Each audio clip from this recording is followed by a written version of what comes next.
Good morning. This is Giovanni Gallucci, joined by Chloe Dawn and Rachel Donovan, and this is the Daily Trend Report. Morning, Giovanni. Espresso tonic and zero patience today, so let's get into it. Morning, you two. Drove in at first light with the windows down. Best hour of the day out here. It is, today, clean label food and beverage, outdoor lifestyle, and content, social, and AI. Chloe, you start us. So here's the one that stuck with me. Jayme's report flagged it. Eddie backed it up. Jelly Belly, owned by Ferrara now, is relaunching itself for, and I'm quoting the campaign, social Epicureans. Social Epicureans. That's a scented candle, not a jelly bean. Right. It's a brand people already loved, 3 years past the acquisition, paying an agency to find a personality it used to have for free. That's the part that gets me.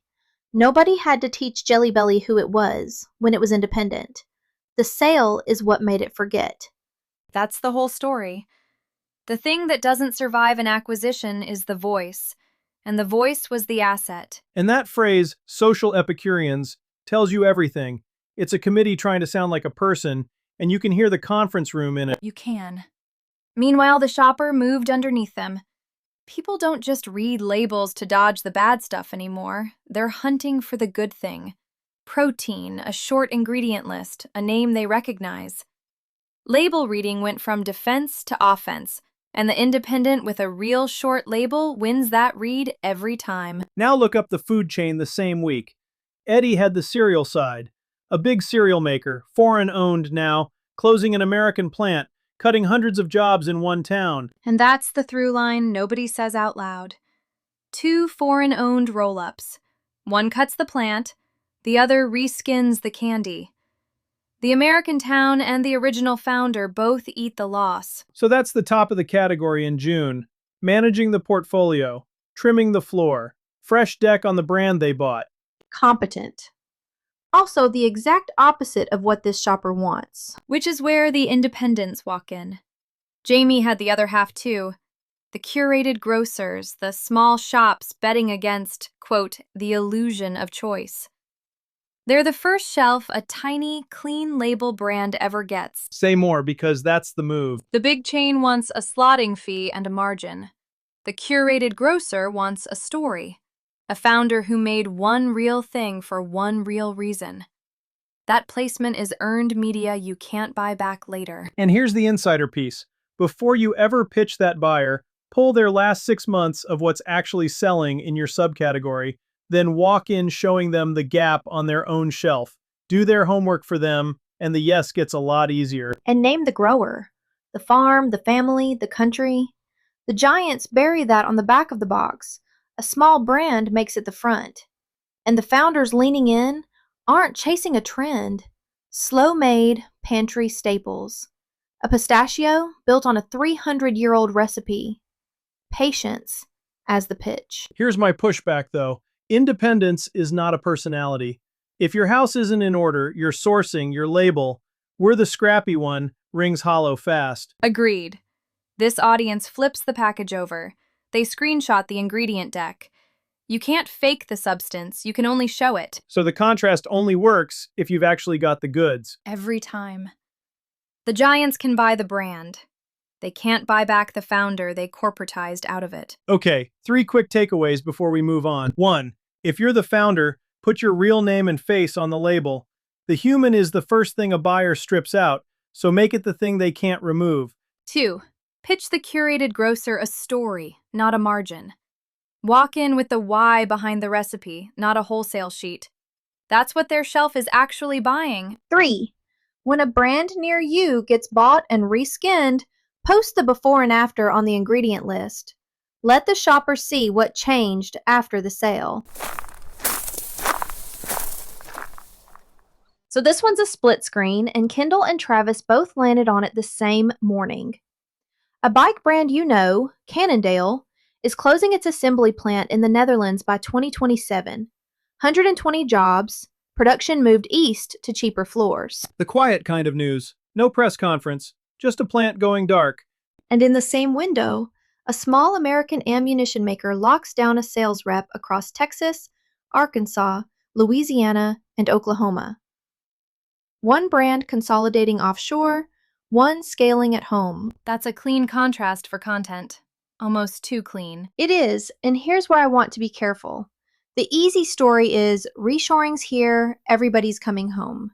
That's not true. Travis had the number on that. He did. Something like 64% of manufacturers say they have no plans to move production to the U.S., tariffs or not. The tide is not turning. Anybody selling you a reshoring wave is selling you a feeling. So the play isn't the macro story, it's the one brand. Right. The independent who actually builds here doesn't win by waiting for a trend. They win by naming the town and showing the floor. The hands on the metal, the bench, the welds. Because the big brands can't show that anymore. Their floors in 3 countries. Exactly. A heritage brand consolidates quietly because the floor isn't a story it wants told. A small maker can put a camera on it and win the whole contrast. And there's a second move under that. The domestic maker can promise repair. Buy it for life, send it back, we'll fix it. The offshore roll-up chasing the cheapest floor structurally can't. That's the one people miss. Proximity is a service, not just a sticker. And the customer's already there. Travis had the camping numbers, car camping up almost 200% since 2019. People going self-reliant and off-grid. That's exactly who buys American-made and buy it for life.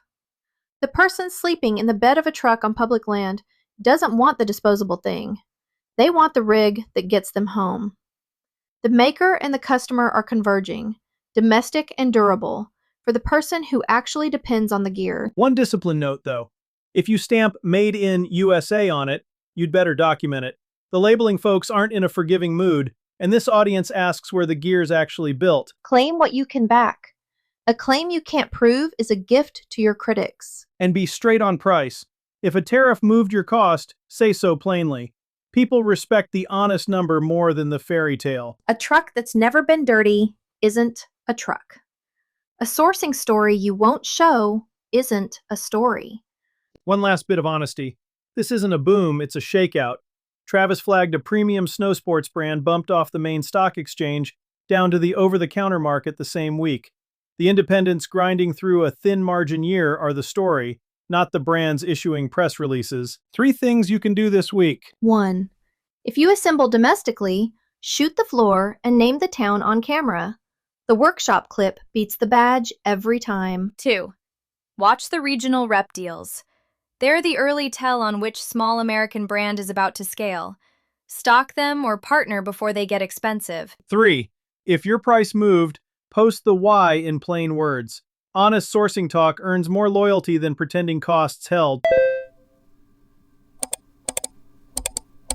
This is the one I'd go move on today. Eddie led the whole morning with it, and Travis and Clark both put it at the top. LinkedIn just built a creator marketplace straight into Campaign Manager. Inside the ad tool itself. A brand can search a creator, check the audience, see who already mentions them, and start the deal without ever leaving the platform. That's it. The gate used to be a warm intro or an agency. Now it's a search box. And it's nearly empty right now. Invite only, North America first. Which is the whole opportunity. A discovery layer rewards whoever shows up first. And it's not rewarding raw follower count. It's rewarding being known for one specific thing. Good for the operator who actually owns a lane. Rough for the person who posts about everything. Here's my pushback. LinkedIn didn't do this out of kindness. They put themselves in the middle of the handshake, and they bolted a managed service onto it. Every creator economy before this one got cheap, then got taxed. So move while it's quiet. Move while it's quiet. But don't overcorrect into the thing that kills it. Which is? Handing your voice to a ghostwriter so you sound like everybody else. The entire point of a creator is that they sound like a person. The minute everyone's posts read the same, the marketplace can't tell you apart, and you're right back to follower count. Pick the lane, then sound like yourself in it. That's the game. And brands, hear this part. Vet by fit, not fame. 10,000 of the exact people you sell to is worth more than 100,000 strangers. The marketplace finally gives you the data to tell the difference. So use it. And remember, the marketplace is rent, not ownership. Use the discovery to get found, then move that relationship onto your own email list, somewhere a platform can't tax it later. When you do post to get found, prove you've done the work. Real numbers, the actual mechanics of a job that went right or wrong, not opinions about the work. Found on the platform, kept on your list. Right, you were never going to win the budget fight against the big accounts. You can win the conviction fight. Your voice is the only unfair advantage you've got. Specific and human.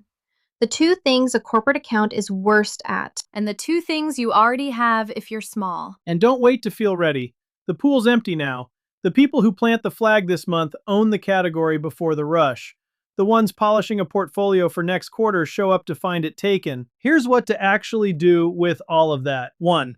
Pick one topic, not your whole menu, and post in your own voice on LinkedIn this week. The marketplace pattern matches a clear lane, not a broad one. 2. If you're the brand, vet by audience fit, not follower count. The right 10,000 beats the wrong 100,000. 3. Get listed while the pool's still near empty. Findable in a quiet marketplace beats invisible in a crowded one a year from now. That's the show. If you run a small brand and you're tired of sounding like everybody else, that's the work I do.